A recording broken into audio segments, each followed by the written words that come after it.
to all the artists I'm saying, I know who that is, that ain't you. It's from old mixtape. Strike is manual process, because this is how I strike, and it never striked anyone automatically. At the moment I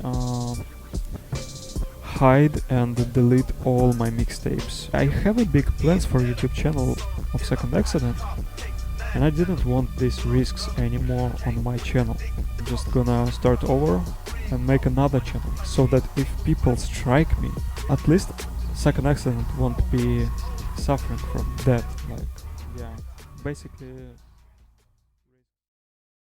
I've been sharing this story again and again and again. It's getting old for me. Maybe, yeah, one good video will help to explain this once and for all, and basically later on I'm just gonna link to this video. So what happened is, one morning I woke up. It was about like 3 months ago, maybe more. You know, time is very I'm very bad about timings. So I wake up and go to YouTube Studio just to see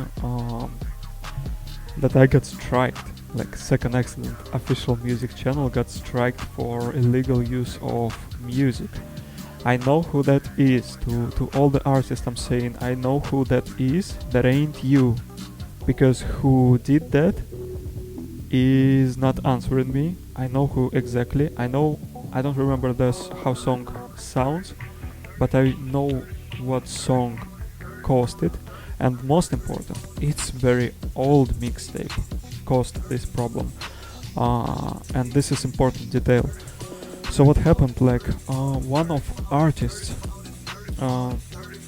from 2 years old, at this point 2 years old mixtape, I didn't even have back then a controller, you know, but the method was still the same. I was looking for artists on SoundCloud, just like I do it right now with you, and message them. So the music cannot get to my playlists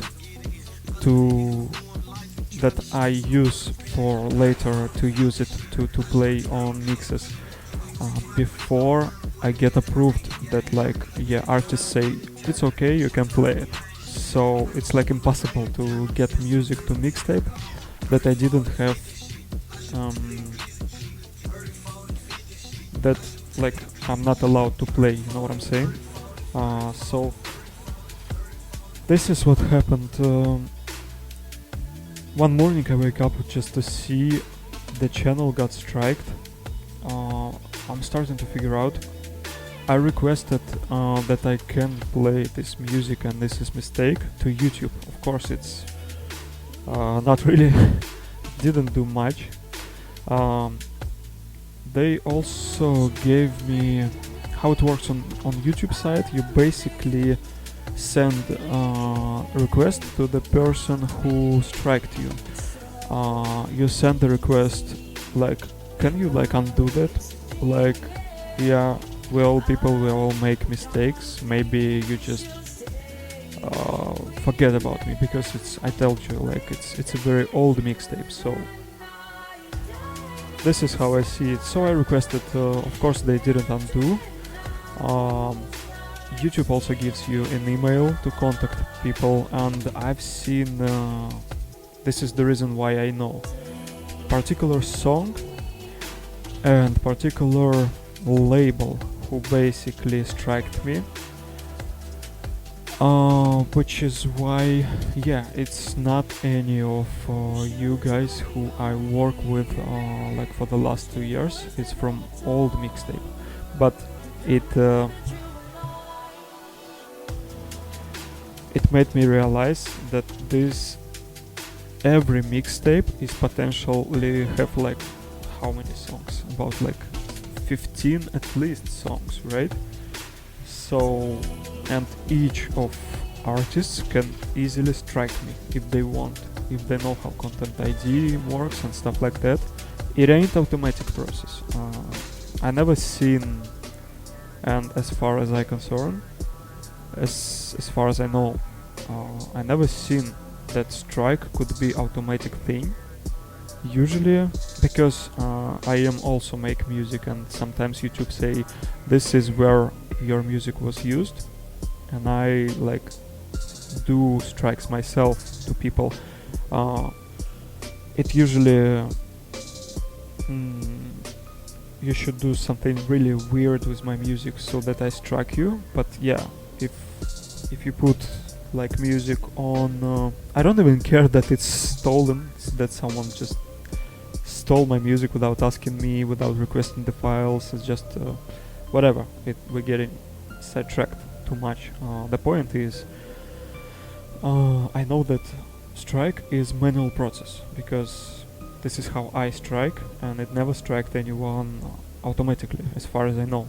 So my best guess what happened with this copyright strike I got is this artist through the years just joined the label, probably because it's label who striked me, not artist. And this label, like without having a context, just considered the soundtrack stolen. This is how I see it. So this is how I got strike. Now what happened next is it was discouraging, but let's focus on more practical side of this stuff. What I'm trying to say is I quit YouTube as a DJ, stopped doing mixtapes, and at the moment I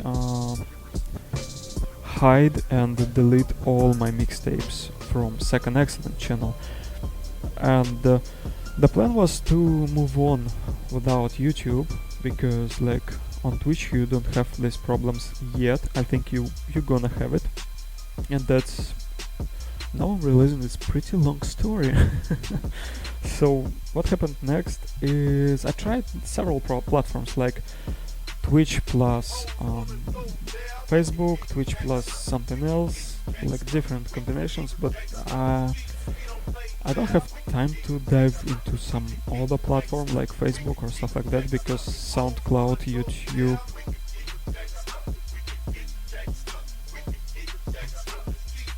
Instagram, Twitter, it's already like hell a lot of work, you know.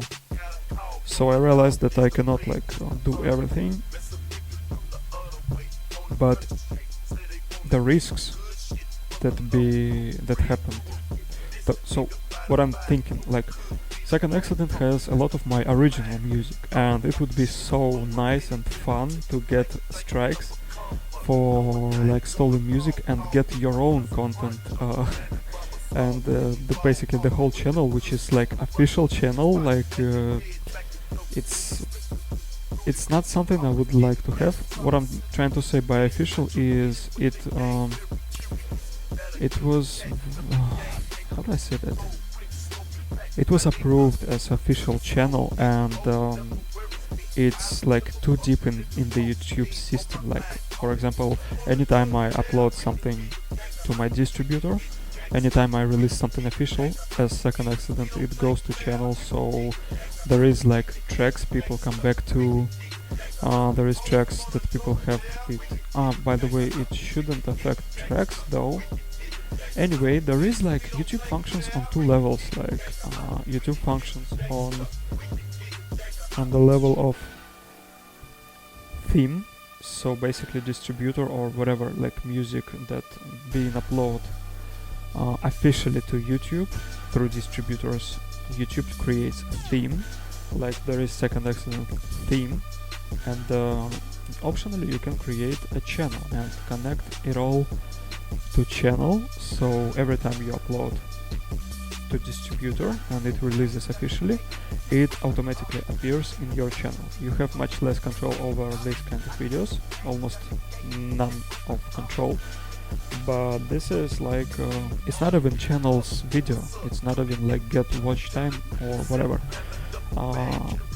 So anyway, I have a big plans for YouTube channel of Second Accident, and I didn't want these risks anymore on my channel, which is why I just quit YouTube at first, but then I realized I cannot, because I really like how the platform's functioning.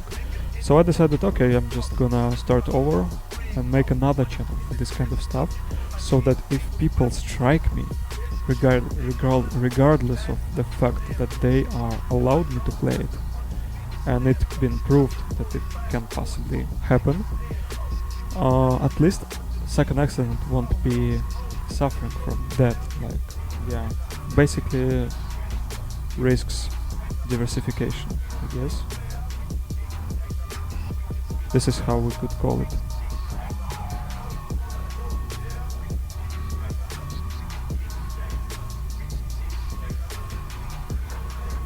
And when I made a YouTube channel, I also decided maybe I should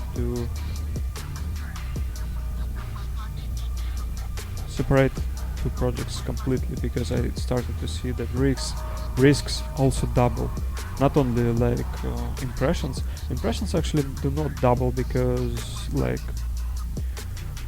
music production thing is one amount of traffic, and DJ stuff is another amount of traffic, but risks are basically double. Yeah. So it makes sense. This is how I realized that I need to have two channels, even one channel is too much of work for me. But this is like not what I want to do, but this is what I have to do in order to protect my stuff. So conclusion is, none of current artists are related to these strikes. And yeah, I will continue do what I do just by name DJ NOJAM, and I will lead completely original stuff on Second Accident, completely what I make. Yeah, the biggest like move Second Accident can do now is like remixes of people I know very well, and I know that they are still not 100%, that something can go wrong and I get another strike, but like it's not like it was like hundreds of mixtapes, literally hundreds of mixtapes, and each can potentially in the long term give me a strike. Or for example, imagine situation when like I played the same artist over and over in different mixes. You need only 3 strikes, and one I already have. Yeah, you need only 3 strikes to get terminated. So technically, each person I play can cause me a lot of problems. This is something to figure out still. And for now, like what I do is basically same amount of risks, but at least Second Accident will not suffer from this anymore. Let's maybe come back to reviewing what we got for the next